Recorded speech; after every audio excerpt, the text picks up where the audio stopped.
Hello दोस्तों।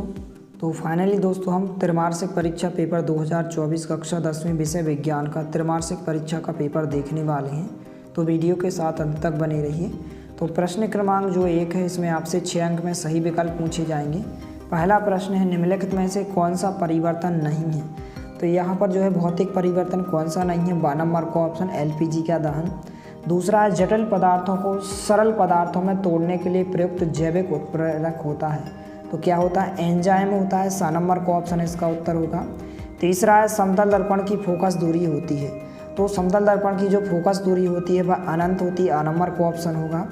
चौथा है, टमाटर में कौन सा अम्ल उपस्थित होता है। तो इसका आंसर 7 नंबर का ऑप्शन होगा, ऑक्जेलिक अम्ल होगा। पाँचवा दिया गया है, प्रकाश के विक्षेपण से प्राप्त 7 रंगों के समूह को कहते हैं। तो इसका जो राइट आंसर होगा 12 नंबर का ऑप्शन होगा, स्पेक्ट्रम होगा। छठवां प्रश्न है, निम्नलिखित में से कौन सा आहार श्रृंखला का निर्माण करते हैं। तो इसका राइट आंसर 12 नंबर का ऑप्शन होगा, घास, बकरी तथा मानव। इसके बाद प्रश्न क्रमांक 2, रिक्त स्थानों की पूर्ति कीजिए, जो कि 6 अंक में पूछे गए हैं। पहला है, हमारे शरीर के कोशिकीय स्तर पर भोजन का दहन कहलाता है। तो क्या कहलाता है, मंद दहन कहलाता है। क्या कहलाता है, मंद दहन कहलाता है। तो इस प्रकार से आपको उत्तर में मंद दहन लिखना है। दूसरा है, आमाशय से निकलने वाले प्रोटीन पाचक विकर का नाम है। तो यहाँ पर पेप्सिन होता है। तो उत्तर में आपको क्या लिखना है, पेप्सिन। इस प्रकार से आप उत्तर में लिखेंगे पेप्सिन। इसके बाद तीसरा है, गोलीय दर्पण की फोकस दूरी उसकी वक्रता त्रिज्या की होती है। तो तीसरे खाली स्थान में आपको क्या लिखना है, वक्रता त्रिज्या की आधी होती है। तो अभी से आप इनको तैयार करते जाइए। चौथा, इसके बाद चौथा खाली स्थान है, प्रिज्म द्वारा खाली स्थान रंगी प्रकाश किरण का विचलन सर्वाधिक होता है। तो यहाँ पर चौथे खाली स्थान में आपको उत्तर में क्या लिखना है, बैगनी लिखना है। क्या लिखेंगे आप, बैगनी लिखेंगे। इसके बाद पाँचवा, सोडियम हाइड्रोजन कार्बोनेट का सामान्य नाम है। तो यहाँ पर इसमें आप क्या लिखेंगे, बेकिंग सोडा। उत्तर में आपको क्या लिखना है, बेकिंग सोडा लिखना है। तो उत्तर में आप क्या लिखेंगे, बेकिंग सोडा इसका राइट आंसर होगा। इसके बाद यहाँ पर जो अगला दिया गया है छठवां, ओजोन परत की हानि पहुँचाने वाला रसायन है। तो CFC होता है। क्या होता है, CFC, क्लोरोफ्लोरोकार्बन। प्रश्न क्रमांक 3 है, सही जोड़ी बनाकर लिखिए, जो कि 6 अंक में पूछी गई है कुछ इस प्रकार से।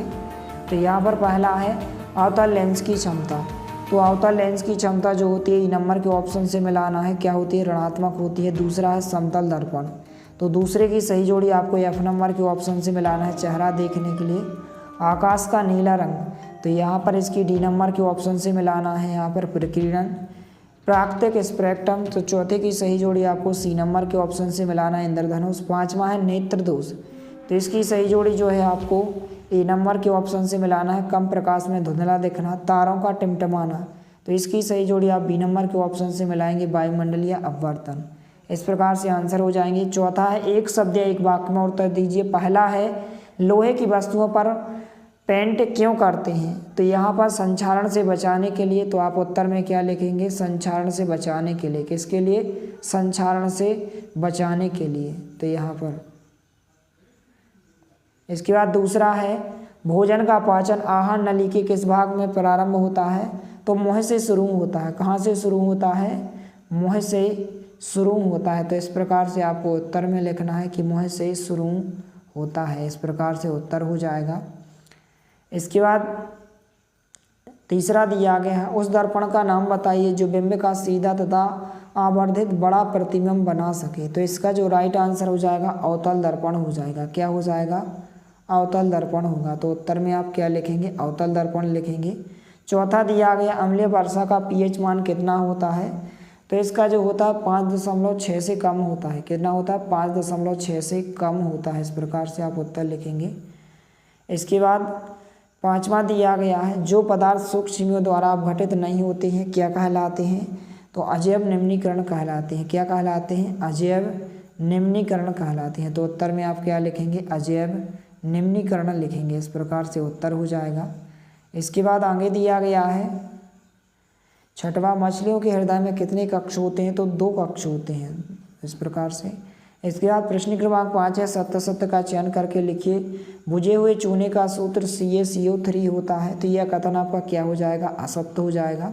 फटाफट आप तैयार करते जाइए। दूसरा है, प्रकाश संश्लेषण की क्रिया पौधे में गोल्जिका में पूर्ण होती है। तो यह कथन भी आपका क्या होगा, असत्य हो जाएगा।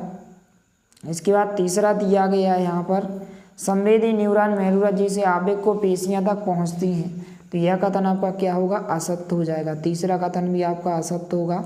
चौथा दिया गया, लिटमस एक प्राकृतिक अम्ल क्षारक सूचक होता है। तो चौथा कथन आपका बिल्कुल सत्य हो जाएगा। तो यहाँ पर उत्तर में आप क्या लिखेंगे, सत्य लिखेंगे। पांचवा है, जो पदार्थ ऑक्सीकृत यानी कि उपचयित हो जाते हैं वे ऑक्सीकारक यानी कि उपचायक कहलाते हैं। तो यह कथन आपका क्या हो जाएगा, असत्य हो जाएगा। पांचवा कथन आपका क्या होगा, असत्य होगा। छठवां दिया गया, मनुष्य में दोहरा परिसंचरण होता है। तो यह कथन आपका बिल्कुल सत्य हो जाएगा। इसके बाद प्रश्न उत्तर आप देख लीजिए, इनको आपको तैयार कर लेना है। नेक्स्ट पार्ट में जो है आपके इन सभी प्रश्नों के उत्तर बताए जाएंगे। छठवां है, ऊष्माशोषी अभिक्रिया किसे कहते हैं, एक उदाहरण लिखिए। रेडॉक्स अभिक्रिया किसे कहते हैं, उदाहरण दीजिए। आठवां है, आलू चिप्स के पैकेट का नाइट्रोजन से प्रभावित क्यों किया जाता है। अथवा में दिया गया है, वायु में जलाने से पूर्व मैग्नीशियम रिबन को साफ क्यों किया जाता है। नौवां है, उदासीनीकरण अभिक्रिया को उदाहरण सहित परिभाषित कीजिए। अथवा में दिया गया, अम्ल का जलीय विलयन विद्युत का चालन क्यों नहीं करता है। 10वां है, एटीपी का पूरा नाम लिखिए, इसे ऊर्जा मुद्रा क्यों कहते हैं। अथवा में दिया गया, भोजन में लार की भूमिका क्या होती है। 11वां, अवतल दर्पण के दो उपयोग लिखिए, वास्तविक प्रतिबिंब और आभासी प्रतिबिंब में कोई दो अंतर लिखे।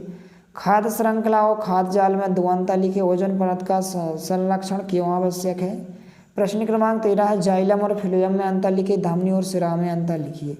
इसके बाद प्रश्न क्रमांक 17, इस प्रकार से न्यूमेरिकल क्वेश्चन आपको तैयार करना है। प्रश्न क्रमांक 19, प्रश्न क्रमांक 20, इस प्रकार से क्वेश्चन दिए गए हैं। तो सभी प्रश्नों को आपको अच्छे से, तंत्रिका कोशिका का नामांकित या मनुष्य के हृदय का नामांकित, अम्लीय वर्षा क्या होती है, प्लास्टर ऑफ पेरिस के साथ जल की अभिक्रिया को समझाइए, और यहाँ पर मानव हृदय के अलिंद और निलय रक्त के परिसंचरण को लिखिए। इस प्रकार से प्रश्न दिए गए। नेक्स्ट पार्ट में आपको इनके आंसर उपलब्ध कराए जाएंगे।